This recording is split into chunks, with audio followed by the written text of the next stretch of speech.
What's going on, Broncos country? We got the Fantastic Four back. It's your horsepower hour with Kodiak Broncos podcast, Marquee Sports, Jeremy, Sean of Broncos Unbridled, and myself, David Talks Broncos. Y'all get in here, join the discussion.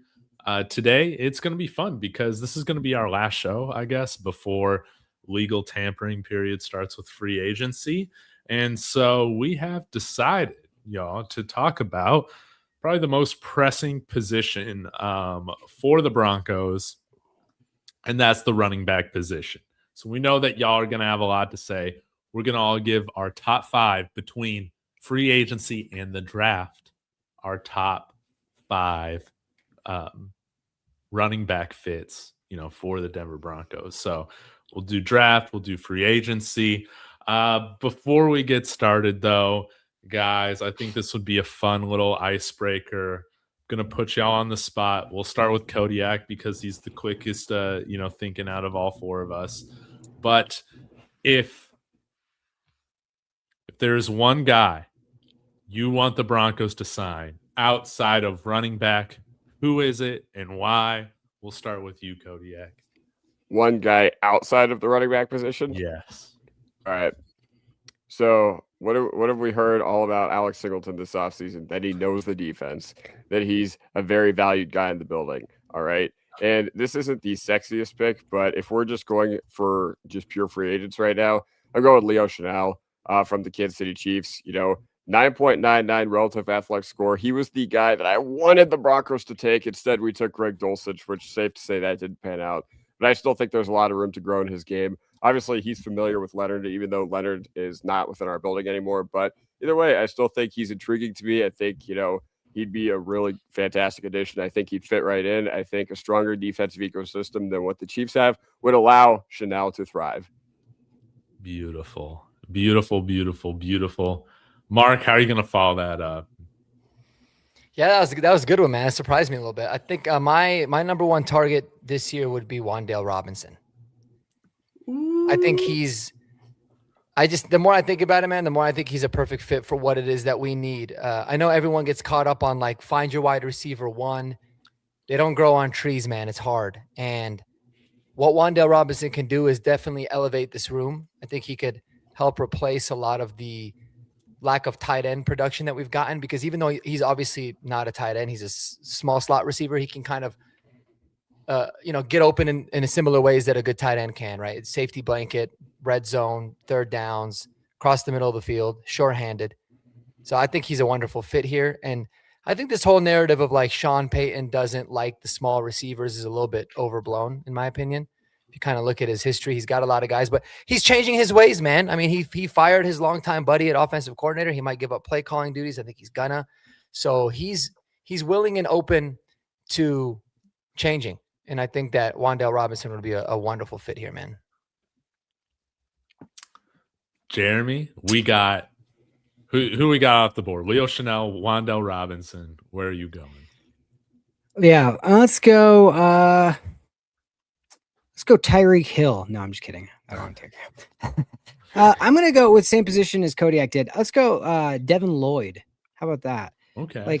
That might be a nice addition to get some I don't know. I haven't thought about it enough, I guess. But linebacker seems like this position we probably won't be drafting too early, I wouldn't think.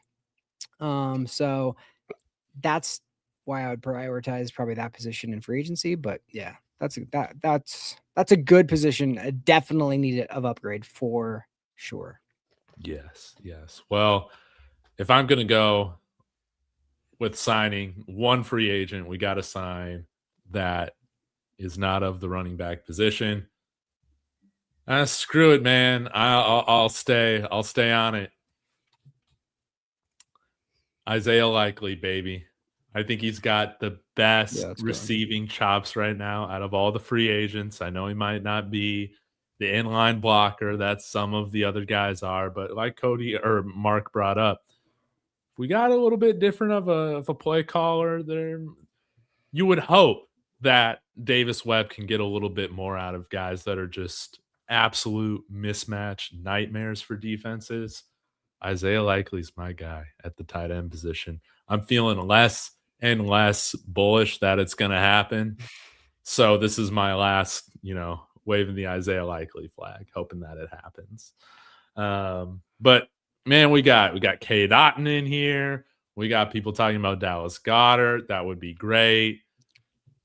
Devin Lloyd. I mean, cool. Just make us a better team. And the thing that's going to make us the best team is getting a darn good run game. So, guys, that's what we're going to do. We have been working all evening to come up with our top 5 between the running backs or between the free agent running backs and the draft running backs, our top 5 for this position. Guys, we didn't even talk about how we wanted to do this. Do we all want to go around and like say our top, our number 5 guy or number 4 guy? Do we want to start at number 1? I didn't even think about how we wanted to do this. Any particular thoughts? What's the chat want? Let's do the countdown. You want to do the countdown? Yeah, maybe like you wouldn't want to do like a round robin. Everybody does their 5s, everybody does their 4s, everybody does their 3s kind of thing. Okay. All right. Oh yeah, okay. So we'll start at 5. I like that. Yeah. Well, let's work backwards. Jeremy, let's start with 5 and then we'll work our way around. All right. The number 5 best fit running back for the Denver Broncos. Go. Okay. A couple of disclaimers from my list real quick. I covered the free agent running backs 2 weeks ago. So I'm going to strictly put my focus on the draft, just so we make sure we get enough of the draft guys in there. Also, as you'll see through the list, I didn't even put Jeremiah Love on there because we're not going to be drafting him. Right. So I didn't necessarily do it in the ways of like, these are the top 5 in my order of who, but this is just the fit as you were talking about. So my number 5, and this could be maybe somebody who could be left for a little bit later in the draft. Hopefully we'll see, but I have Nick Singleton, and he's 6 foot, 224. He's only 21 years old. And he's one of those guys that if he would have came out of the draft last season from Penn State, he probably would have been RB2 or RB3. And he went back, didn't have like the breakout year that people were expecting.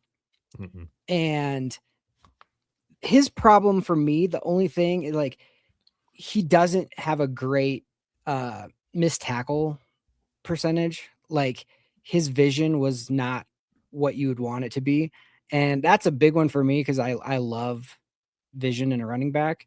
But if we don't re-sign J.K. Dobbins, like you're going to need that third down back that you need to be able to trust. And he's great in pass pro. He's great in pass catching. That if you could get him in like the 4th or 5th round and have a guy that could come in, and if you don't quite trust RJ Harvey, that might be a nice little, gem. And he runs hard. He's going to be one of those guys that you can give it to, get the tough 1 yard, put your head down, get it. He's got the frame, all that kind of stuff. So Nick Singleton, I haven't, if you go back and look at his tape for like 24, you're like, this guy's unbelievable. It's just a weird one-off. So you kind of have to do your research, do your homework a little bit on him, but I could see him being like a steal if he ends up sliding a little bit. Well, I think he's going to slide. He broke his foot in the Senior Bowl. So I think that you can potentially get him. I don't see him getting drafted now. So I think that he could be a guy that you sign as a priority free agent that ends up carving himself a spot on the roster later on. Do you guys know like the recovery time for his foot injury? Should he be good by training camp? Depends on how kind bad of it broken is. foot Yeah. it was. It was a 5th metatarsal bone in his right foot. Is that the pinky toe? Yeah. So a metatarsal is like, okay, if this was your toes and this is the part that's like sticking, like your actual toes, the metatarsal would be like this part. It's the part that's inside the main part of your foot, not the actual part, not the actual toe. It's the toe bone, but not the part that's sticking out. I've broken 3 of them before. That's how I know. Jeremy, I was about to say, how in the world did you know all that? Yeah. I broke. So in somewhere in between 5th and 6th grade, I decided to jump off somebody's truck to try to dunk a basketball and then landed on my foot incorrectly. Nice. And I had 2 surgeries and it's not that big of an injury. It's just a broken bone, typically, unless he had to have like surgery. But even with the surgery, it was like 6 weeks. Typically, it's like a month or maybe 4 to 6 weeks. So nothing. That's not too crazy. But Okay. PFF has him ranked right now at 119th overall. So, I mean, a broken bone in the foot is gonna like hurt his testing, which is what he would have done really well. That's what he needs to obviously. do. Yeah. So yeah, he might slide, but I don't think he'd go undrafted. But if you can get him 6th, 7th, I mean, I would definitely.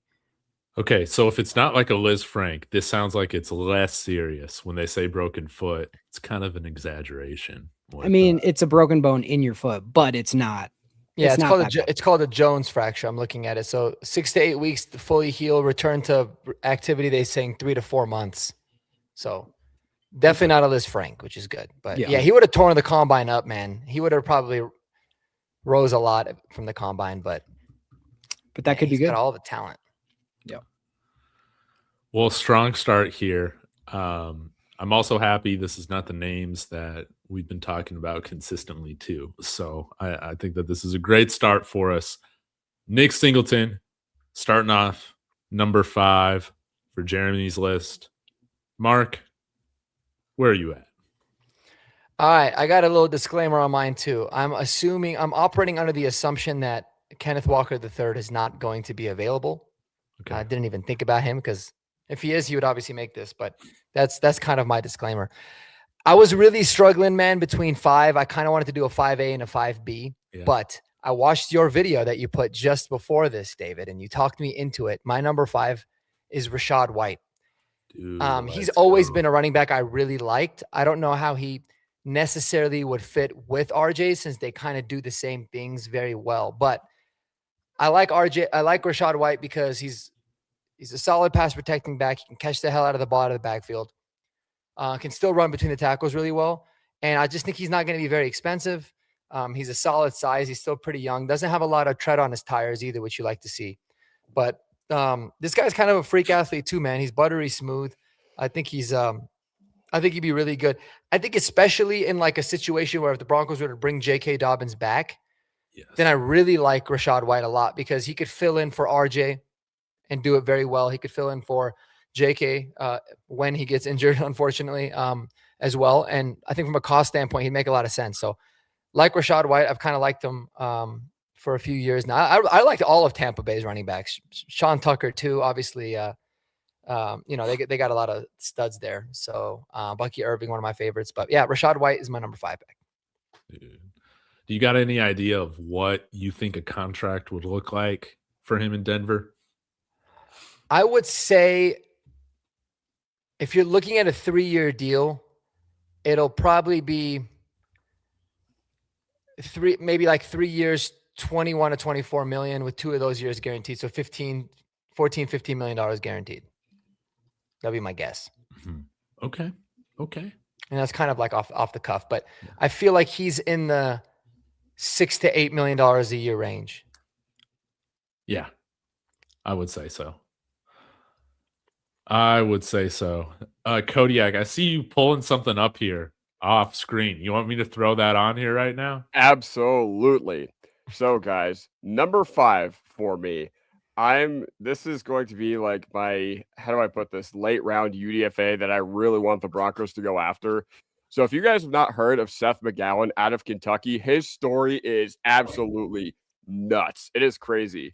So I was watching the tape and I was just like, okay, why has this guy transferred between like 4 different schools? And he actually did share the backfield at New Mexico State last year with a guy who's going to be probably really high up on my list as well. But guys, I'm sorry. Seth McGowan out of Kentucky. All right. The personality matches, what you're going to read in this article. And I love that because I'm tired of these running backs that are just like so grateful for the opportunity, man. I want some menaces. All right. Jaleel and Bidet just aren't getting it done for me. I want guys that absolutely wreak havoc. I want dudes that can, be, reckless off the field, and I want that to translate to on the field because Jaleel and Bidet, man, this past year, anytime a linebacker would just come up in their face, they'd just be like, oh, sorry about that. Nah, man, I want convicted felons at the running back position. We got to try something different. All right. So Seth McGowan, he did end up robbing someone, like this isn't even alleged. Like he did plead guilty to robbery charges, and he did ultimately have to do 3 months in prison. That being said, I think it really turned him around, man. I think it really turned him around. Obviously, you could read some of the stuff he did, and while all this seems not good on the surface, man, I'm just tired of not having dogs at the running back position. All right. So Seth McGowan, he is absolutely fantastic. And what really stuck out to me, he actually had 35 missed tackles forced on 166 attempts. I believe that that's one of the highest rates in the class. That's not from a guy like Jeremiah Love. And the thing that I love about him is, all right, you look at the numbers after contact, very productive. But one thing that fits his game so well is the receiving capabilities. Okay. 18 receptions, 121 yards. And he also did really, really well sharing the backfield with, I'll just spoil it right now, Mike Washington, where they were both at New Mexico State. 280 yards in 2024 receiving. But you go back to the rushing, he was still highly productive, sharing the backfield with another running back who's going to be drafted very high. So all I'm saying, man, is I just hope this guy has a really good combine. And once again, we need dogs at the position. So I want our running backs to be a little unhinged. All right. 5 guys up front, they can be the, as long as Bulls and Miners are still playing at a high level, they can be the, just happy to be here sort of guys. My running backs, I want them to be the loose cannons. I want them to be the dudes that are robbing guys off the field. Respect my co-host. Did exactly what I was thinking. I love that. Yeah. Sorry, guys. I know the Chiefs and the Browns have a lot of picks, but listen, I don't know. I hope he's a Bronco. That's all I can say. Wow. I was not expecting this take, but BK also saying, we might as well bring in Tyreek Hill. Are you warming up to that angle too, Kodiak? No. Enough of these guys that are grateful to be here. We want some guys that are ready to come and take a guy's job and eat and get paid, baby, and ask for the ball, want the ball in crunch time, right?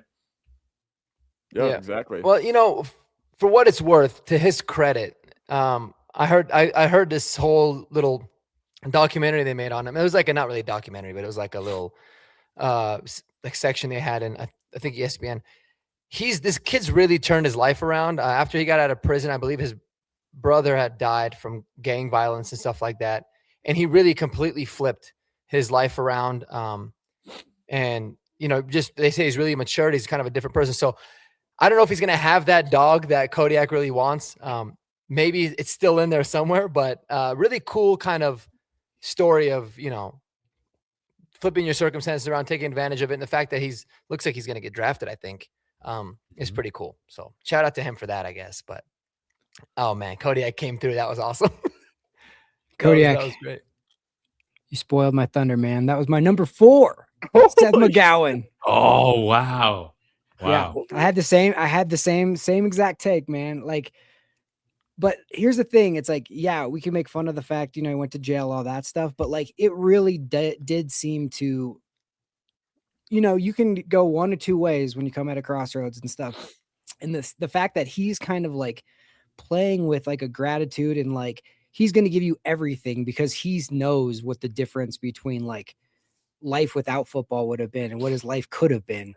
And so I like those kind of guys. I like guys that play with a chip on their shoulder. And if he's going to assault and battery something, let it be the grass instead of people on the, but he's one of those guys that gives you extra effort, runs hard through everything. That comment about him being like Pacheco is very, very accurate. Cause I want the guy who's knows where the first down is, going to give you that extra stuff and always brings that toughness. And this offense needs toughness because we have it on the defense, but you have certain players that aren't the biggest and the strongest sometimes, like Troy Franklin or RJ's not always he's a smaller guy. So I think that's a great compliment. It's just get somebody who's just going to be able to put his head down and get some tough yards. And honestly, I do think you definitely have to do your research and all that, but I think he'd be the perfect type of player that we need and mentality wise. So I'm rooting for him, but PFF, surprisingly though, PFF has him pretty high. Yeah. They have him at 98 overall. Yeah. Wow. Top 100 player. So yeah, I thought it was a big surprise, and then I looked it up on there, and I was like, oh, I guess not that much, but yeah. And I just like that kind of guy. But yeah, great choice, Kodiak. So is he a dog or is he Mr. Nice Guy? No, he's still a dog. We'll find out. He's a well-trained dog now. He just focuses it on the field as opposed to off the field. Okay, well, I guess I'll go with my number 5 guy, and he's not technically available. All right, he's not, but I think he should be available because his cap number is an issue, and that is a lot of people going to get mad at this one. Alvin Kamara, baby. All right, he's got an $18 million cap hit with the Saints. If the Saints cut him, they only save like $325,000. Here's where things get interesting, though, is that it seems like there's been a discussion more so of late about how the Saints need to move on, at least get something for him, because they're going to ask him to take a pay cut, maybe. But I think the Broncos could get him for a 7th-round pick or like 2 7ths. I mean, we got a 4th for Devon Vele. Maybe just cash considerations at this point. But if they designate Alvin Kamara as a post-June 1st trade, they save like close to $11 million on the books. New Orleans does. And I think he would be on the books for a little over $11 million for us. But that's just 1 year. That's just 1 year. We got cap to spend. We could figure it out. But I think he's got another year in him. Still not at 2,000 carries yet. I think he's at, okay, he's got about 243 left before he hits that, or 233 left. Not the most impressive numbers this past year in New Orleans. He kind of slowed down in the second half of the year and then dealt with some injury. But I think he's a guy you bring in. Sean Payton's trust is massive when it comes to getting on the field. He can do that. You can platoon him, and it doesn't hinder you from drafting another running back high. So this is almost like you're probably not bringing back J.K. Dobbins and bringing in Alvin Kamara. I think I would still take Alvin Kamara over J.K. Dobbins, like in a vacuum. I know that number's a little high. Maybe you extend him for another year and, you drop that cap hit significantly. I don't know. There's different ways to work around this. But, I would not be surprised if the Saints move on from Alvin Kamara. He's 31, all right? Doesn't even want to play for a Super Bowl? We'll have to find out. I know this take probably won't be a popular one. But give me your take, guys. I'm way all out on that, honestly.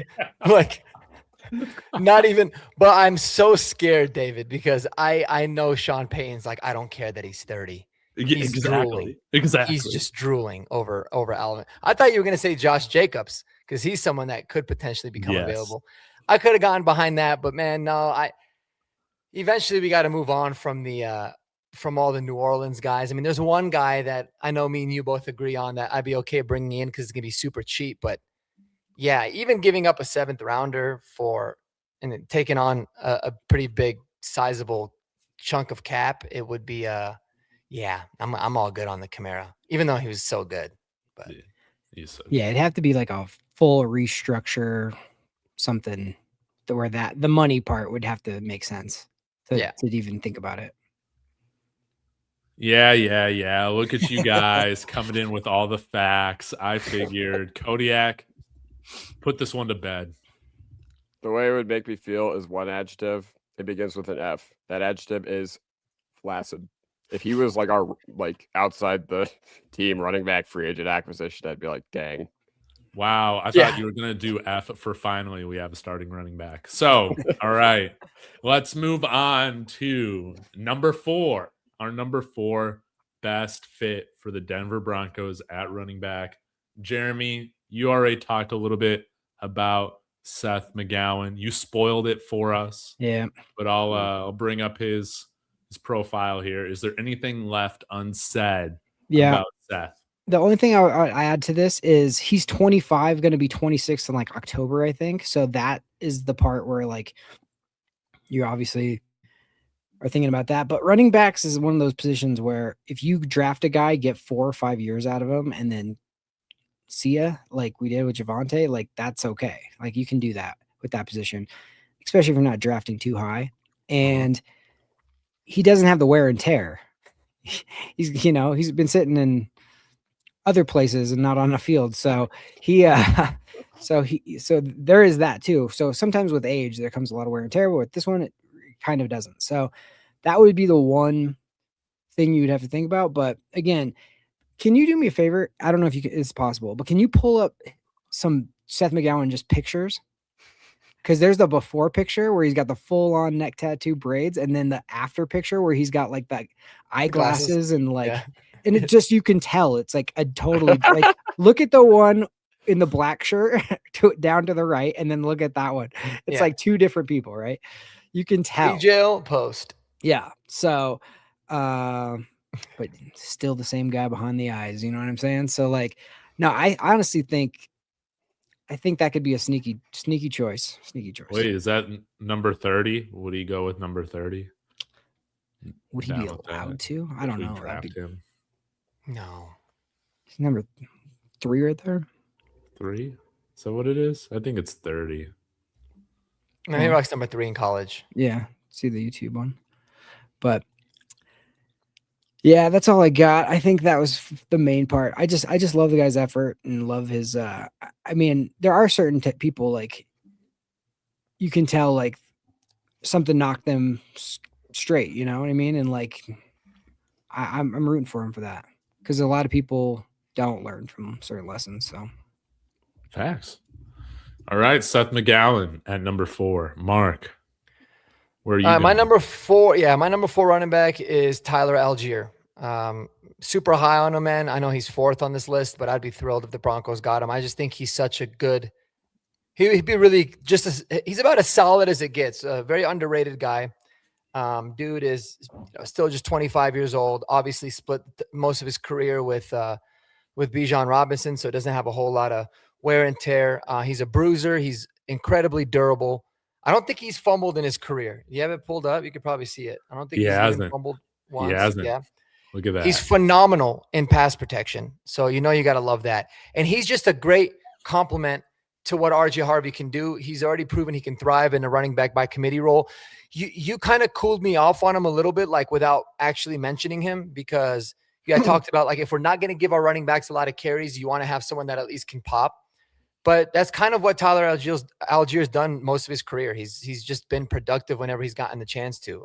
Went over 1,000 yards his rookie season. But again, durable as hell, reliable, great in pass protection. He's got an ability to catch the football out of the backfield, but really he's just going to be your bruiser. He's so good at short yardage downs. He'd be like a really solid running back for the Broncos. I would love it. I'm starting to warm up to Tyler Algier a little bit more, man. Who was that running back on the Chargers that was behind LT? And then he went to the Falcons, man. And Michael Turner, was it? Dude, he kind of reminds me of Michael Turner in that way, where he's just kind of waiting for his opportunity. Yeah. And I think he's going to be really cheap too, man. Like from all the, and they're not always right with like the contract estimators or whatever, but I don't think he's going to be super expensive, at least compared to the other guys. So again, I think he'd be a really, just a solid, smart choice and somebody that I feel like Sean would probably like, and he's familiar with him being in the NFC South. And so, yeah, I dig it. I think Tyler Algier will be dope. Mm-hmm. Also, looks like Eli has gifted 5 Marquee Sports memberships to your channel, Mark. How do you redeem Eli is them? the man, bro. He is. Eli is the man. Thanks, brother. Yeah, so if y'all hit join Marquee Sports, right?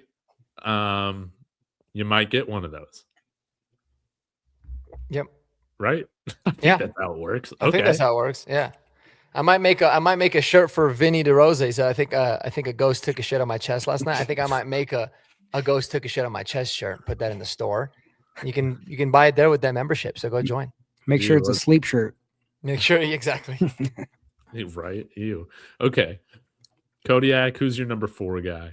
All right, number 4 guy that I want the Broncos to acquire is Katron Allen. All right, I think he's going to be the second to last running back I talk about of potential draft prospects. I mean, Katron Allen is my RB4 in this draft class. I just think, I love the way he runs between the tackles, man.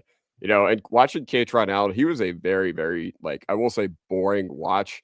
But then he ropes you back in because when you are least expecting it, he hits an enormous play. And I was just like, ooh, that's a little different.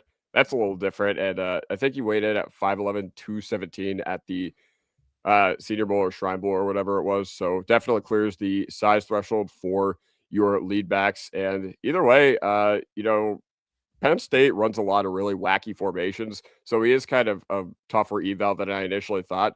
But once again, you see the playmaking ability, man. Surprising big playability, but also really, really nice between the tackles mover. Really, really good vision, which is something we did not have from a lot of our running backs last year. And I thought he read his blocks extremely well. I think he's extremely smart. And the way this guy really, I think, got his start is when he was a senior at IMG Academy. He dropped 140 yards in 1/2 against Bishop Sycamore. You guys remember that story? He was actually in that game. I rewatched, that game last night, and he dropped 140 yards and 2 touchdowns in the first half against them. So yeah, I guess that's kind of how he got his start. And the 3-down skill set's there, man. And once again, we already talked about Nick Singleton, but what I will say is, as Singleton his year was a little wishy-washy as Penn State went just down, down, down in free fall mode. Katron Allen only rose to the occasion. Yeah, if I had to choose one out of the 2 Penn State guys, I'm going with Katron Allen, especially now that you dropped that Bishop Sycamore stat. I mean, imagine somebody's career catapulting based on, playing Bishop Sycamore, man. That's crazy. Did you watch the documentary? Yes, actually, I watched the documentary 2 years ago, but I rewatched the whole first half of the game last night on FaceTime with a bunch of friends, and we were just dying laughing. You can tell it's the off season, man. Kodiak is going down rabbit holes. He's cooking right now. All right. Well, yes, I'm cool with Katron Allen at number 4. I'm kind of jealous that I didn't have him in my list. At number 4, maybe something that's a little bit more reasonable here. We'll, spare you with another trade target. Jonah Coleman. I love this guy, man. And I just don't think he's going to be available at 62. So I think the Broncos would probably need to either select him with their 30th pick, trade back, and select him in the early second round, or trade up into the second round and go and get him, man.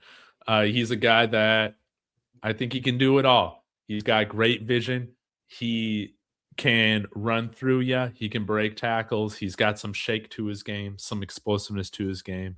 One of the best running backs in college football, which, I mean, checks out. Guys are consistently ranking him, the number 3 back in the NFL draft. But I also like his physical archetype. It's a little bit different than RJ Harvey. And it's nice to have backs, that can do some different things, right? For me, it's not like the most important thing. It's, can you make big plays? And I think he can make big plays. But he's a guy similar to like Tyler Algier, some of the other guys you guys have mentioned, where I feel like he's always falling forward. And you're always profitable with a guy like Jonah Coleman, man. 2 fumbles this year, so that's something that's kind of like meh. But no fumbles the years prior at Washington and Arizona. And caught 31 out of his 34 targets. So you can pass on the ball as well. 15 touchdowns on the year. If he was on Ohio State, he'd be a first-round pick. Jonah Coleman. That's nice. Yeah, no, I really like Jonah Coleman. Even though I have him rated as my RB5 in this class, he's very good. And he's just one of those players that I feel like is just very safe and very bust proof. And that doesn't mean he has a limited ceiling at all. I just think that if you're just asking me, of the guys I have outside of Mike Washington and Jeremiah Love, who I think is just most likely to just be a really, really good pro in the NFL and have a long career, it'd be Jonah Coleman. And for what it's worth, I don't mind whether it's Jajarian Price, God forbid, Jeremiah Love falls to 30, right? But if you're going to take a running back that was perceived to be a second rounder by all these stupid big boards, dude, who cares? If this is a guy that's changing your offense, take him with pick 30. We're not going to see it as a reach 6 months later. That's how I see it. If this guy truly impacts your offense. So, Jonah Coleman, let's move on. Jeremy, remind us of your top 5 so far and where you're going for number 3. I had Nick Singleton at 5 as a late round type of guy. I had Seth McGowan at number 4, and my number 3. I also have Jonah Coleman coming up, but not at 3. So it's coming. But number 3, I'm assuming I'm going to snipe Kodiak on this one. Probably Mike Washington Jr. He's 6'2", 228, 23 years old. Just a big man, and totally different size and feel than RJ Harvey is, right? Mm-hmm. He's also just big and dense, but still agile, like still got some shake to his game. And, he's great yards after contact, which you love to see from a big man, and just people bouncing off this guy. If he lowers a shoulder on you, like, good night. And what I love about a guy like this, and the Broncos haven't had a guy like this and desperately need one, is just think about a tired defense in the fourth quarter at altitude trying to tackle this man. Like, that's when you can just like break someone's will, like that's when they start to feel. They don't feel the altitude in quarters 1 and 2. They start to feel the altitude in the third and the fourth quarter. And then you got to tackle Mike Washington, who's 228 and just coming straight for you. Like, no, thank you. So I just think it'd be a perfect comment to RJ Harvey. I just I've been wanting a guy that's, you could look back at that AFC Championship game where it's like 4th and 1 and you're doing a weird bootleg and you're not sure what call to make. I want a guy that's just like, hey, we're giving it to him. Good luck trying to stop it. Like, that's what I want. Yep. Like, impose your will on some people, and you have the stadium and you have the advantages to do that. So like, let's lean into that. That's why it's like always wanted a punter who could punt deep in the altitude. And I want a guy who can just like end your day in the fourth quarter. So Mike Washington. That's the problem. What's that? You just got to tell Sean Payton that, man. I don't know if I don't know. He used to listen to the show and then he blocked David. So I think now he's probably boycotted us. But yeah, dude, like I've been wanting to see the home field advantage, altitude. I've been wanting to see that advantage back for a long time. I feel like it's just a crowd noise, but it doesn't seem like players really get affected by it too much because we refuse to run it down their throats, man. But I 100% agree. Mike Washington, I think, is you can make an argument that he's a top 2 running back in this draft. He's phenomenal. I was shocked when I saw that he was 6'2", 230. Right. He does not move like that, so he'd be awesome. But I only have one rookie who made my list. One draft eligible player that made my list, and that's just because I don't know if Sean's gonna, trust 2 rookies, and if we do have 2 or 2 young running backs, and if we do, then how much is he gonna play him? So I'm kind of put all my chips in the basket on veteran guys for that reason. But that's a great shout. Mike Washington's a dope. Yeah, I like Mike Washington, and shout out to him getting 1,000 yards on a 2-10 football team. Yeah, and he's ranked 60 spots lower than Seth McGowan. I know it's PFF grades, but yeah, Mike Washington's different, man. He's really, really good. I will be so interested to see how the NFL scouts these guys compared to like these PFF grades, because that surprised me that Mike Washington's like 159 overall right now. Yeah. And McGowan's top 100. So it is interesting. Yeah, I think I'm higher on Mike Washington than a lot of these big boards. We'll find out, though. Mark, where are you going with your number 3 back? And remind us who's your top 5 so far. Yeah, so number 5, I had Rashad White. 4, Tyler Algier. And number 3, I got Travis Etienne. We talked about this, I think, I don't know if it was last year or the year before, like trade for this kid. He's a perfect fit for Sean Payton's system. I still think he's a wonderful fit. He'd be a great compliment with RJ as well. He can catch the hell out of the football. He can run between the tackles. He's been fairly durable throughout his career, and he's a lot bigger than I think people think, of him when they think about Travis Etienne. I think they think he's kind of a smaller, fast guy, but no, I mean he's got some decent size to him at 5'10", 215, but he's just been uber reliable, man. Like over 1,000 yards in 3 of the last 4 years. The 1 year he didn't go over was dealing with a lot of injuries. He's had over 35 catches every single year. Can catch the really, really good receiver, especially this past year. He had 6 receiving touchdowns, but dude's a stud. I still think he's fairly young. He's only 27 years old still. And yeah, I just think he'd be such a good fit for what Sean Payton wants to do, man. And he's gonna be a little bit more expensive, but I really dig him. I'm sick of this talk about Travis Etienne. I've started to see it on Twitter. Because Ben Albright sent that tweet out, said the Broncos are interested in him, right? And they've been saying, oh, Travis Etienne, we don't need another RJ Harvey clone. Oh my gosh, guys. It's crazy. He's so much better than RJ Harvey right now.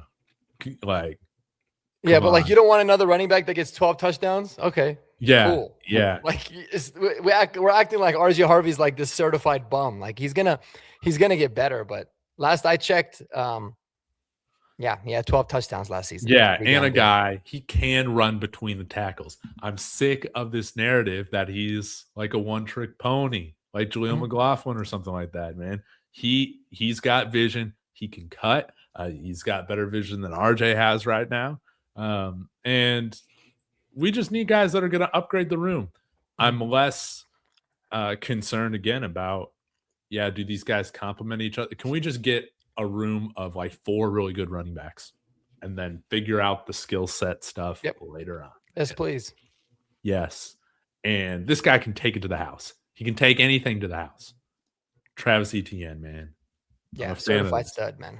He's so good. Thank you. Number 3, Travis Etienne on Mark's board. Kodiak, who's your number 3? All right. Well, if you would do me a huge favor and put up my screen share. So listen, I've been on this guy since February 9th, 2022 for my NFL channel. All right. Ready? Tyler Algier is my favorite running back in the draft. And if you watch that video, you'll I literally said my RB1. No, go back up to the. Let's see. Exactly. Wait a minute. We're skipping over. Wait, what? Okay. No. All right, there we go. The Cowboy. Right is that a Jets jersey? Yeah. So, by the way, guys, I have no affiliation to the teams in the background, of the jerseys in the background. But Danny Trevathan jersey, how about that? Either way, in this video, I talked about, his story about him, being a Walmart cashier, walking onto BYU, then being really, really productive. And I think he was honestly part of the reason why the Jets were tricked into, accepting the fact that Zach Wilson was, their quarterback that they took 2nd overall, because Tyler Algier was a big part of that BYU team in 2020, where they had a bunch of 25, 26-year-olds and were just dominating at will. But also, I just wanted to show off a lot of really funny things that people said. So I said that he was going to be a faster Javonte Williams. And I mean, I guess, all right, he plays the same style as Javonte Williams. All right. And this was after Javonte's rookie year, by the way. This was when people were still high on him. So, yeah, that was February 9th, 2022. Only a handful of days before the Rams and the Bengals played the Super Bowl. But, yeah, I've been on this guy for a while. I just wanted to provide something that I thought hadn't already been said, because I think you covered everything about the player. Just wanted to leave that little gem up there just for horsepower. Love it. Yeah, go back up to your thumbnail right there. Yeah, I see where you got the term Kodiak now. Wait, what? Or Cowboy Kodiak could be the move. Oh, yeah. I just need to know what jerseys are right there. Okay, so that's Muhammad Wilkerson, OBJ, Megatron, and then Danny Trevathan, Allen Robinson, and then behind Muhammad Wilkerson and Danny Trevathan is Terry McLaurin, because I bought that off DHgate because I wanted I wanted something Redskins before they changed their name. Nice. Wow. Kodiak, I'm gonna. This is for you, brother. Yeah. I need to up my hack game. That hat is awesome. Yeah, definitely check out Kodiak NFL because a Well, I lot haven't of your posted- takes on there have aged so well. I haven't posted on that shit in a long time, but yeah, if you want to watch my old stuff, go ahead. Dude, beautiful. Love it. So I number respect a 3. Danny Trevathan jersey, by the way. That Oh is yeah, man. mad thank you. respect. Yeah, you know ball if you got a Danny Trevathan jersey. Okay, my number 3 back right here. Jadarian Price. What else needs to be said other than that? He's a first round talent. He's one of the best running backs in college football or in the NFL draft this year. The one question, or there's 2 question marks, the fumbling issue. All right. He has 4 career fumbles on a part-time load. He only has 281 career attempts and 4 fumbles. That's giving me slight Melvin Gordon vibes. But he's so much better than Melvin Gordon, guys. Just watch 2 minutes of this guy. He'll run through you. He'll juke you out of your cleats. And just a big-time playmaker, man. The other question mark I have with him is, can he earn Sean Payton's trust? And not to helmet scout, but I am. Audric Estime never did it because he had these fumble issues too. So maybe second time's the charm, drafting a Notre Dame running back who can be that bruiser at 5'11", 210. I feel like he's bigger than 210. He's got serious speed, and he can take this thing to the house. So Jadarian Price, Jonah Coleman, both of those guys are really close to me. I love those guys. Yeah. Jadarian is a stud, man. I don't know how the hell Notre Dame didn't make the college football playoff with those running backs. They were crazy. Right? They were so good. But yeah, I think clear RB2 in the draft. He'd be awesome here, man. I didn't know he had that many fumbles. And honestly, I keep forgetting that Audric Estime went to Notre Dame. Kind of I forgot about know. him. Oh, completely. and he tore his Achilles in 2022. But that was like 4 years ago. Yeah, no big deal. I think he's okay. Yep. Maybe he's faster, right? He looks great. Yeah. Jadarian Price is a stud too, man. Yeah, I like Jadarian Price. Okay. Jeremy, who's your number 2 running back? Yeah, I guess I'm just today's not the day. I just picked the wrong order here, but Jonah Coleman's number 2, Let's go. and you'll find out who's number 1. Jonah Coleman, I mean, to me, I said, like, it's like tackling a bowling ball. Like, he's just so big and low to the ground. It's like, good luck trying to like tackle. Like, you don't have a choice but to kind of tackle him like around like the chest area, and good luck with that. Like, that is not going to happen. So he's just so powerful and just a problem to bring down. Another guy, like I said, I want a guy who can get that tough yard, and he's just not going to go down easily, and we just need that guy. So we talked about him already. He's only 22 years old. Yeah, Jonah Coleman, number 2. Wonderfully said. It kind of reminds me of Maurice Jones-Drew, that lower base. But in a like, way. 230, 228 right now. And Yeah. at that age is like, this guy's going to be a problem. He's a tank. Mm-hmm. Okay. Mark? All right, so my number 2 running back he's only number 2 contingent on the fact that we do not trade for him. I am very opposed to trading for this player, What? but my number 2 is Breece Hall.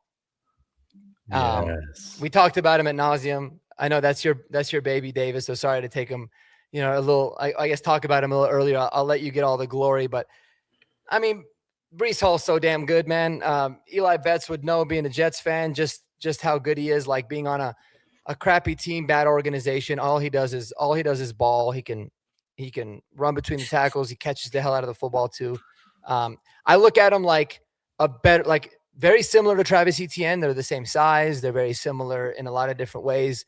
He's just a little bit better in everything, I feel like, Breece Hall. So only knock on him, I'd say, is he has had a little bit of a fumbling problem, and he's not the best pass protecting running back, but I don't care, dude. He's dynamic. We need a back that, like, every time you touch the football, you can take it to the house. That's exactly what Brees Hall does. So he's my number 2. Wonderful. Wonderful. Kodiak. Now, I do have something to say. Why are you opposed to trading for him?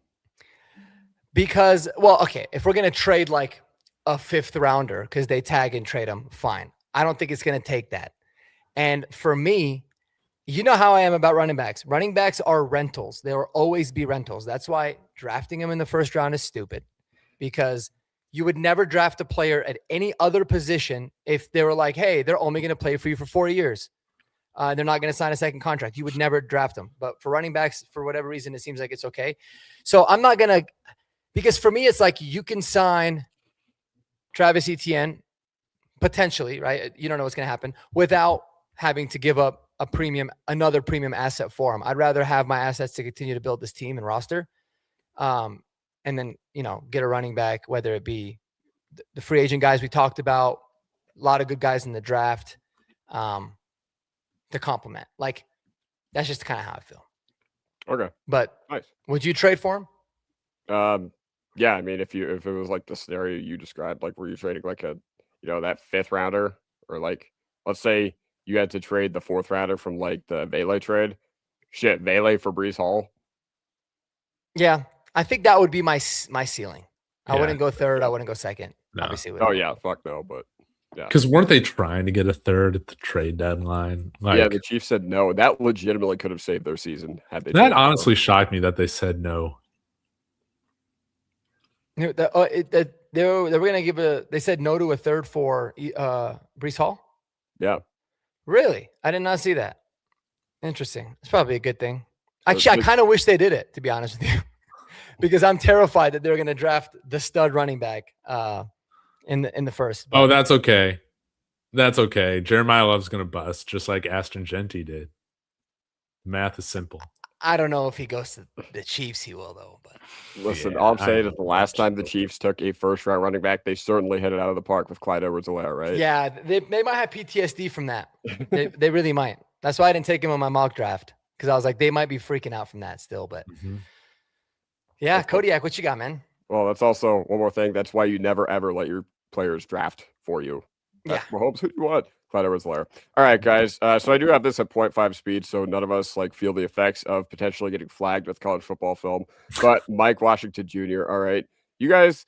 I wanted to do something because I felt like I was a little late to the Mike Washington hype trade. So I put this out on Twitter, man. I'm ready for the Broncos to go up into the mid-1st round for this guy. Okay, I promise you, he would completely revamp our offense. All right, when you watch him on film, what do you see? I see like Saquon JT level movement. Now, obviously, he is not that caliber of prospect. I mean, Taylor did even lasted until 41st overall, but he's not a Saquon level prospect. He's not a Zeke level prospect, but I see the athleticism. I think he's one of those guys that if he really, really tears up the combine, I think that this could potentially be the range that we're talking about for Mike Washington. And yeah, like I said, 6.4 yards per carry on a 2-10 Arkansas team with a bad offensive line. All right. And that Arkansas offensive line, they are so good in rushing yards over expectation. I had Razorback fans in my mentions like, what are you talking about? Our offensive line is so good. I'm just like, dude, it's Bo Nix syndrome all over again. It's not as good as the advanced analytics think it is because you have a stud right there. And hold on. I'm trying to scroll through here. All right. So then this is what I had consistently seen out of Mike Washington when I was watching the film. Okay, there's just nowhere to go consistently. And the fact that he got 6.4 yards per carry when his offensive line was just getting blown up, it just speaks volumes to how he was just as a pure playmaker when he did get those chances. So yeah, once again, Mike Washington's already been talked about pretty much on this show, but yeah, overall, I think, I'm ready to go up. I'm ready to trade up for him. I think that would be a fantastic move. And I think that he would really, really be a game breaker. He's going to be a game breaker for whoever drafts him, but I think he is truly what the Broncos are missing. Dude, trading up in the 1st, though, it would be wild for my, I don't think you need to trade up for Mike Washington. I think you definitely get him at 30. We'll see. Well, if you trade up for him, then you guarantee you get him. That's true. We still do have 2 months left of this, but of this draft cycle. So obviously things will fluctuate. We'll hear different things, but I don't think he will go that high, but I would take him that high, is what I'm trying to say. I like it. Oh, he's 100% going to be available at 30. I'm almost certain of it. Yeah. But and I wouldn't take him at 30. Stand on 10 toes as Kodiak. That's what I think. Oh, yeah. Yeah. Darren McFadden. It's a really good comp, man. Helmet scouting a little bit, but that's a really good comp. Yeah. I like that. I see a lot of it. That makes a lot of sense. Beautiful. All right. My number 2 guy, Travis Etienne. Not much to say outside of I'm game with going and getting guys that are good, that are better than the guys that we got, that are elite level playmakers. How often do you guys in the comments that are fighting over a running back salary are complaining during the season about how this team needs more playmakers, man? Well, there's not exactly a ton available at the wide receiver room in free agency. There are plenty at the running back position. Travis Etienne being one of the best. So don't tell me this man can't run between the tackles. Go and watch him. He can do it. So I totally disagree with this. Etienne means Sean didn't like Harvey to begin with. Harvey's a very good running back. Travis Etienne is even better. I don't understand how those things fight with each other. You get a legit starting running back, then you got a fantastic 1B in RJ Harvey. I don't know. Am I oversimplifying this? No. Go out and get a legitimate starting running back. That's all I want. Yeah, you're absolutely right. I mean, it's like somebody saying, "Oh, Sean hates Mark Ingram, so he drafted Alvin Kamara." It's like it's not how it works, man. You know, you got to have two really good backs, especially in Sean Payton's system. Sometimes he even does 3. So no, those things are completely, there's no correlation there between them at all. All right, let's get to everybody's number 1 fit. All right, my number 1 pick. We've talked about the fumbles. We've also already talked about this guy, but this is a straight up absolute playmaker that we do not have and haven't had for a long time, in my opinion. It's Jadarian Price. I mean, every time I see him hit the football, it's like it could go to the house. This guy, I mean, he's an absolute stud. And like you said about the frame, I think he's bigger than that. He's only 22, straight breakaway speed. Like if you give him a crease, that could be it. And good vision. And it's just the playmaking ability is just, I want Bo to have offensive weapons. I want the opportunity to like take a check down to the house or, that's the thing. It's like not a 20-yard gain could be a 70-yard touchdown. And make things easier, take stuff off. Like I want long drives because somebody we're supposed to have this great offensive line and yada, yada, yada. Okay. You give this guy that type of a hole. Like, I just think that would be the perfect type of guy. Now the knock is he split time with Jeremiah Love. So he wasn't the RB1. You didn't see that much. And he had like the fumble issue, but he also didn't have the wear and tear because of that. So I don't know, man. Like everybody loved Travion Henderson last draft, and he split time. To me, it's like it's the same type of guy where it's just like, and again, like wasn't he like I want to say he didn't he return kickoffs as well? Yeah, yeah, so, he's a really good kick returner. Another like with these new rules, like. You get a guy back there that can take something of Mims' play as far as that kind of thing. And I don't know. I just want weapons that scare people, and I could just like if you're accounting for your running back and then you have Bo booting out the other way, or he's like doing those, run pass options. I don't know. I just think it could be a great fit for him. But Jadarian Price, dude, I would take him in the first. I wouldn't wait around and hope that he slips. I would do it. And if the Chiefs are going to draft Jeremiah Love, let's just say they do, you could get an equivalent type of guy at the back end of the first round and have that same type of like 1-for-1. Okay, we're right there with you. So I don't know. When I watch him, I'm just like, I don't see what the issues are really. Like he's exciting. So I definitely like him more than Omarion Hampton. I know a lot of people wanted him in Denver last year at 20. What did he pick 20? I think he's a better prospect than Omarion Hampton was, personally.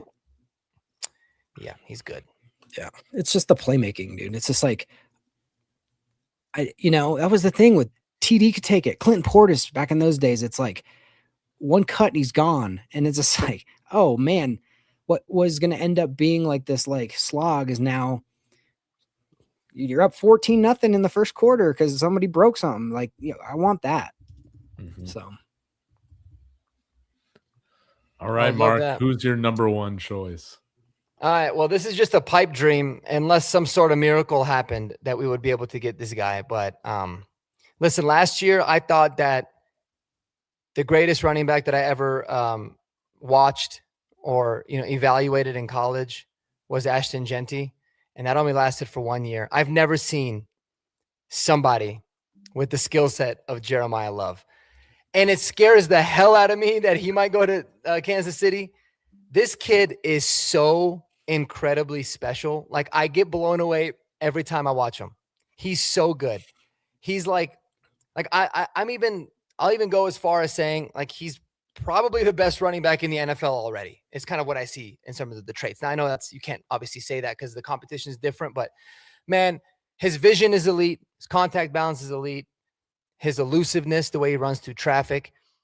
And I've never seen somebody not slow down at all when they're making a move. Like, he had a spin move against Pitt. He didn't even lose 0.1 mile an hour on the run. He just was in a full sprint, juked the dude in a spin move out of his boots and took it to the house. He's impressive, man. Just so damn good. He can catch the football too. I love Jeremiah Love, man. I love both the Notre Dame running backs. I was watching freaking Malachi Fields and Eli Raridan, and I stopped watching them all the time because I'm watching both these guys run the ball. So if somehow, some way Jeremiah Love comes within, striking distance for the Broncos, like if he makes it to 20 or 21, as someone that's always been super opposed to like trading up for a guy, I would be like, do it, trade up, get Jadarian Price. I would make the exception for him because I think he's that good. For Jeremiah Love, sorry. I think he's just so special, man. Phenomenal player. He would be the number one on my draft list, even though, again, not very realistic. But yes, I agree with Matt. He's so good, man. Like, so he checks every box. You trade next year's first for him, to go up and get him, you think? Next year's first. So pick number 32. I think it depended on what we did in free agency, to be honest with you. Like, if I really like the free agency class that we got, like, man, we got an inside linebacker. We're set at the tight end position, or like we're a lot more comfortable there. Maybe we signed Wan'Dale Robinson. I would say, yeah. I would. But hey, I got some great responses. We got a no, we got a yes, we got another no. The best is you got the complete opposite end of the spectrums on the no and the yes too. The heck yes, and the fuck no.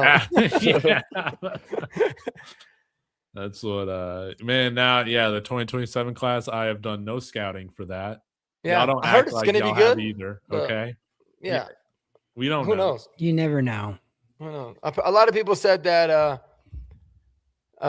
this is going to be a really good quarterback class. They're talking about like Arch Manning and all that, and there's going to be one quarterback taken in the draft probably this year. I don't even know will be that great. So I think the heck knows don't come from his ability at all. It just comes from the positional value. It says like, for two first for an RB is like, I look at it. Yeah, I mean, I look at it really. It's really one first because you're using this year's first to select them, right? So you're just giving up a first next year, right? Which will be 32. We all know that. Yeah, which sucks. But like, it's also one of those where once you kind of swallow it, you're like, all right, who gives a shit? We got to wait another year for it to matter. So let's just go out and ball. But it wouldn't be the smartest move necessarily. But yeah, Jeremiah Love is worth it, man. He's just so good, dude.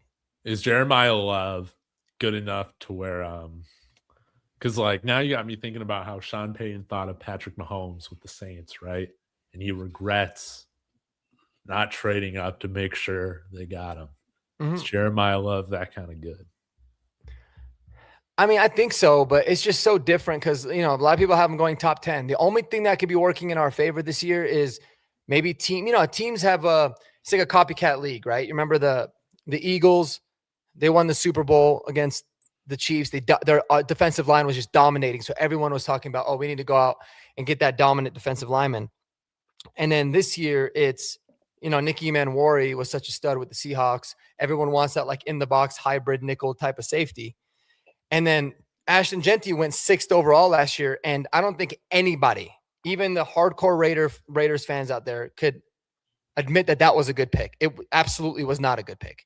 And so maybe like teams are like, taking it back that early if you're not ready for it. But again, now you got teams that are going to have much better infrastructure around running backs. Like Kansas City would make sense, even though an O lineman or a receiver might make more.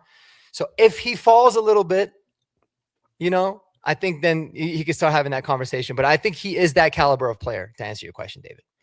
And everybody has him so high on their boards, but they need a place to stick him, like in a mock draft. So like, Kansas City, because they're drafting high this year, which they normally wouldn't be, and they need a running back. But it's like Kansas City's got more problems than just that. Yeah. So like, and they, like you said before, they have been burned by that first round running back because they thought, let's just pair him with Patrick Mahomes. So I always get nervous when everybody agrees on something. I'm like, okay, then that's probably not going to happen. And that's what it seems like on this one is everybody thinks he's going there, which he might, and that would suck for us. But at the same time, they got other problems. They got a lot of older, great players retiring and getting old. So they have more to think about. Yeah. I would probably trade back if I was them, but who knows? I mean, I did a mock today, and I didn't even mean for this to happen, but Jeremiah Love fell to 25. I think I took him with Chicago.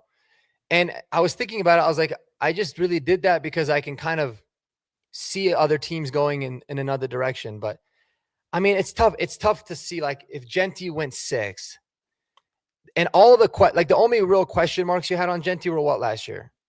He played at Boise. So is that going to affect him? And he had a little bit of a fumbling problem, whatever. That wasn't that big a deal. He's and he had a lot of tread on it. Well, and he had a lot of tread on his tires, right? Yeah. Exactly. Yeah. So he's not the biggest guy. Jeremiah Love played at Notre Dame, does not have a lot of tread on his tires, is much bigger, faster, more explosive. He's got it. There really is no question mark with this kid. It's crazy. Nothing. So it's like, man, if and it's not just me. I think a lot of people probably have him rated higher than Ashton Genty. So if he went 6, it's hard to think that he's gonna drop out of the top 10. But that would be great. That would be great. To defend Genty just a little bit, it's like, look at no offense to Eli, but look at to the Jets or where you end up getting drafted is so important. If Genty goes somewhere else, he has a chance. I think he has a much different year. So no, I agree. It's one of those things Saquon sucked or not sucked, but he didn't live up to expectations as a Giant, and then you put him in Philly and he's the MVP. So, and I think Genty's on that exact same trail, dude. I think he's gonna have a better sophomore year, and then he's gonna blow up in years 3 and 4, and then they're probably gonna let him walk, and then he's gonna go to a good team because the Raiders are just ass, and then he'll sign a big contract somewhere else and he'll ball out there. It's probably what's gonna happen.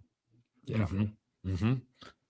Okay, so your number one choice, Mark, was Jeremiah Love. Kodiak, where are you going with yours? Well, 2 things. I just want to add on to a little bit of the talk.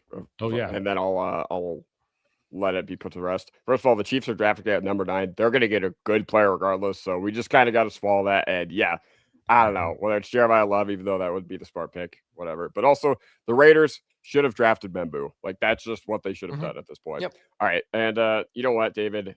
I've already hijacked the show with just enough chaos. So I want to give you the floor because your number 1 is also my number 1. Yeah, that's right. Yeah. That's right. Go ahead. It's Breece Hall, baby. It's Breece Hall. I got to say it every week. People are like, don't pay running backs. Don't pay running backs too much. You can find another one. You can find a bargain bin running back that can hit every year. Guys, we've been looking for that guy for 15 years. we've been looking for an elite running back for freaking forever. And I don't know. This might be a hot take. I think slow-mo no Sean Moreno might be the best running back we've had here in the last like 15 years. At least that we drafted. Yeah, that we've drafted or that's like played like multiple seasons with the Broncos. Like he's been the best one. Now, not to say that's why you go and spend a first round pick on a running back with multiple ACLs and stuff like that. You know, probably shouldn't have done that. But you go and spend big. Let's not act like running backs aren't the best bang for your buck right now in the market. We're talking about a wide receiver too costing double the amount of money per year and having less impact on an offense than what running back does, man. Breece Hall making Darnell Mooney money is not something anybody should be fussing over at all. One bit. I don't care about fit. I don't care about how Breece Hall compares to freaking RJ Harvey, Jaleel McLaughlin, and Tyler Bidet on the roster. It doesn't matter. Improve this room to where you got 4 dogs, like what Kodiak was talking about. I need dogs. I need guys that can take a check down to the house, like Jeremy was talking about. Breece Hall is all of that. He's a Hall of Fame talent. What other Hall of Famers can you go and get for $13.5 million a year? And yes, you do trade the Saints pick for him because at the end of the day, it's a 4th round pick. Nobody cares. So trade for him, sign him. I don't care. Get an elite running back here in Denver. We haven't had one since Clinton Portis. We are the Denver Broncos. What are we doing? What are we doing? We're the Denver Broncos. We should care about running backs. Yep, I agree, man. Well said. Well said. He said that's a good point. We've been looking for those people for 15 years. I'm there at the tight end position too, man. I'm like, I don't really care who the hell we get because we've been searching for so long. Just pay whatever. And you're absolutely right with the running back position. Yeah, man. I mean, how many guys have we drafted that just who's the kid from Oregon that we drafted like a while back? Oh, Royce Freeman. Dude, Rolls Royce. Royce. Dude. Rolls Royce. That guy was He's supposed still in to the be league. amazing. That guy just showed up with no speed from Oregon. Yeah. That was such a settled pick. Lindsey basically killed any hope of him working out. Mm-hmm. Yeah. Yeah. No, and it was shade to crazy. Philip Lindsay, but he's probably been our best back since I guess Noshan, right? 2,000-yard seasons and I'd say probably CJ. Maybe CJ Anderson. CJ was a dog, but I'm with Used to Jeremy. love CJ.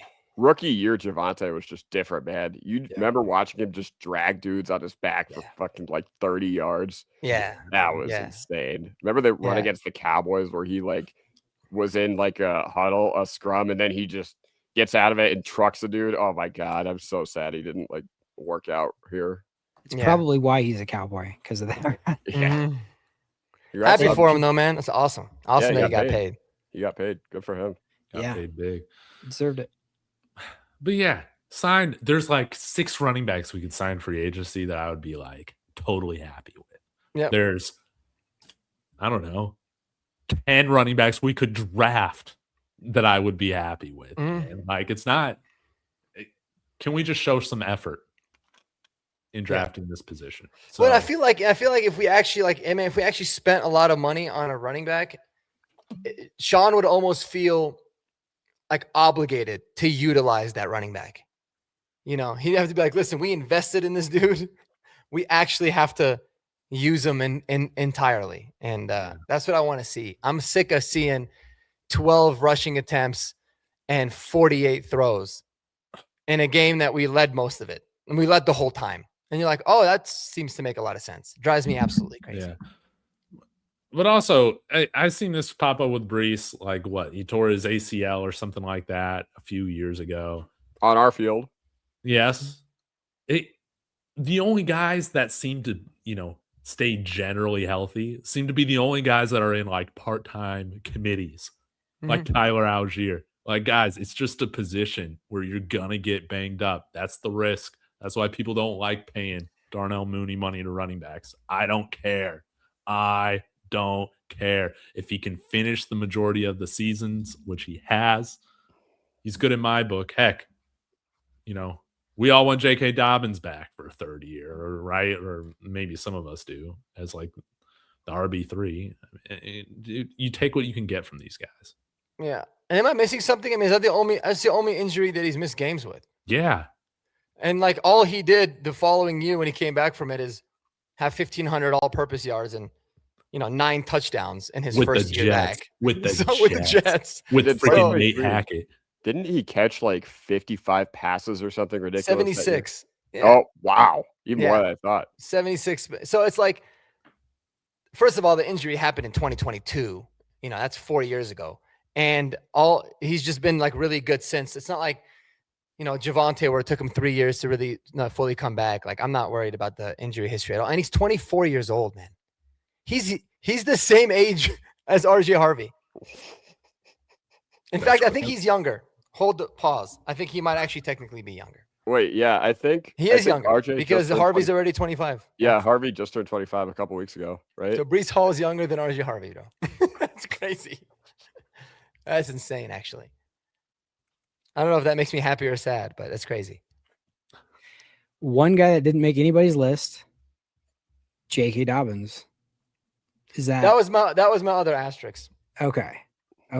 I did it. Well, I guess for me, it was like I would really like Rachaad White if it meant that we had J.K. Dobbins signed. I'm kind of assuming he's going to be back, but I don't know. I hope it's not. I hope it's not like, oh, we're just going to run it back with JK. Yeah, don't run it back just. No. Like you have 3 guys to replace or 2 if he comes back. So yeah. But how would you feel about JK Dobbins re-signing for like $2 million or something small, and then you draft 2, like somebody or some people are saying now you could do like I would be fine if I would be up for like Jadarian Price in the first, and then you get a McGowan or Singleton late, and now you got a lot of options.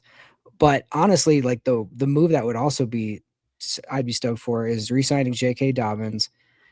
Somehow you get Kenyon Sadiq in like the first, and then you get Mike Washington in the second, and then you get somebody late like that. Like now you have Emmett Johnson, a totally different vibe of your offense as far as like big, strong, tough guys, as opposed to what we have had is slender kind of finesse guys. Yeah. So, I think that's the route they hopefully will be thinking. But Dobbins, we can't disrespect Dobbins. It's like the injury we all knew was coming came, but like up until that point, he was way better than anybody thought he was going to be. Dude, he says he's a top 5 back when he's healthy, and the numbers show it. He proved he is unbelievably good. Yeah. When he's available. I always say he's like a Range Rover, man. Like beautiful cars, they look nice, they ride wonderful, but they are always in the shop, man. Yeah. Always. So it's like, you want to buy one or you want to lease it? So exactly. And also, we are so lucky that J.K. Dobbins was available last June when he was. Like, not that I think that we literally reached out to him the day before. What was it, June 10th? We signed him. It's like it had definitely been coming for a while, but still, we were so lucky because this offense would have been an absolute nightmare for the first half of the year without him.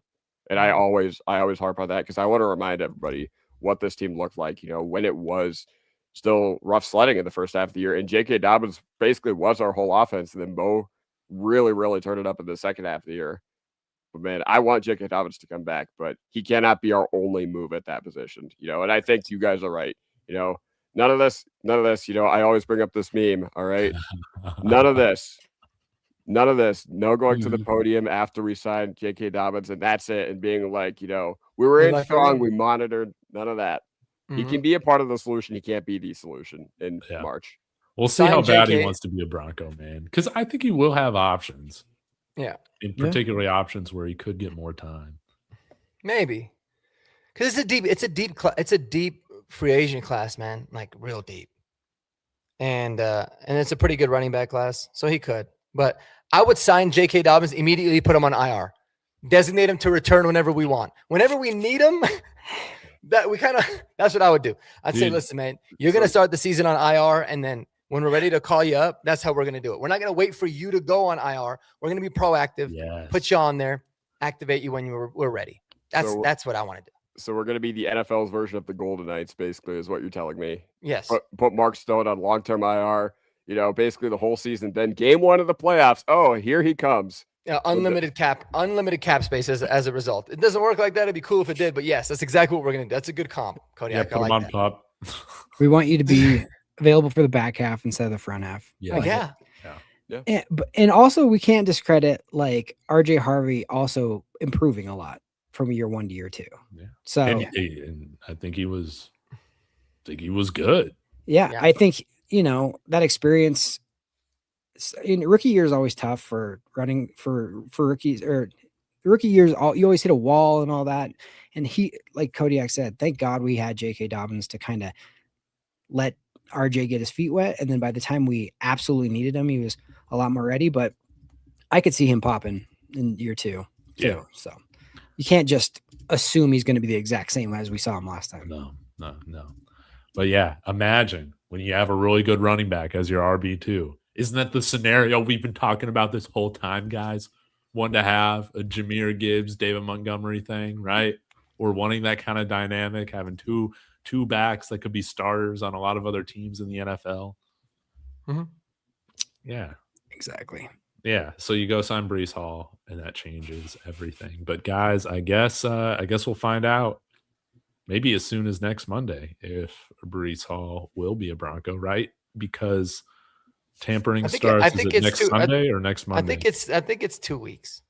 Oh, for real? Yeah, I'm pretty sure it's I thought it was next week. No, I think the legal tampering, it's always on a Thursday when it starts. I think it's the 9th.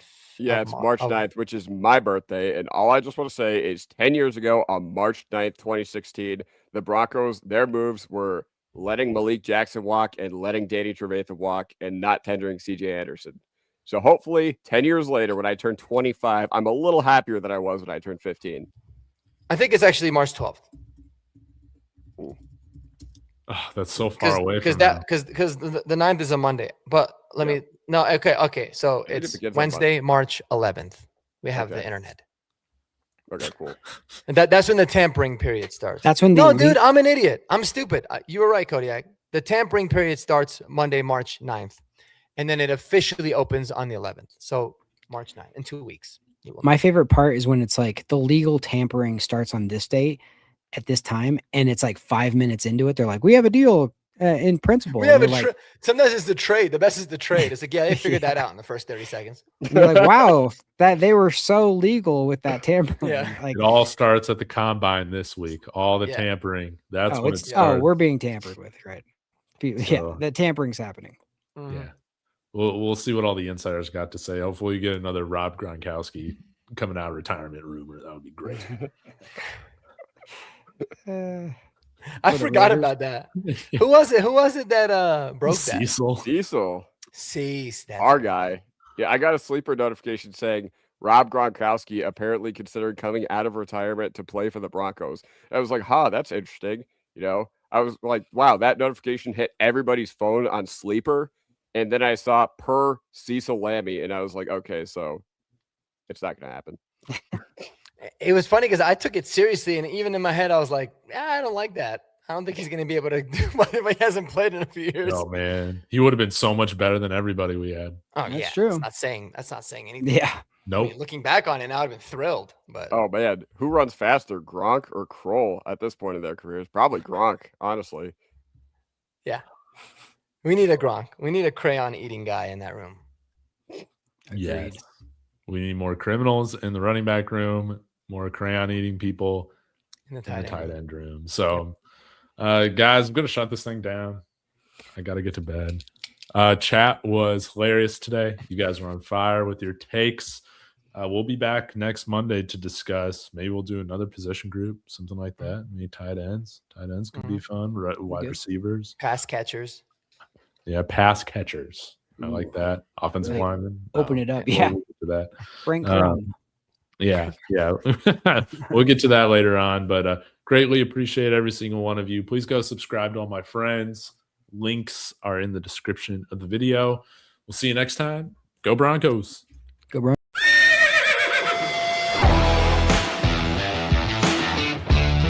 God bless Bo Nix. That's sacrifice. He's grabbed and he's going to be sacked.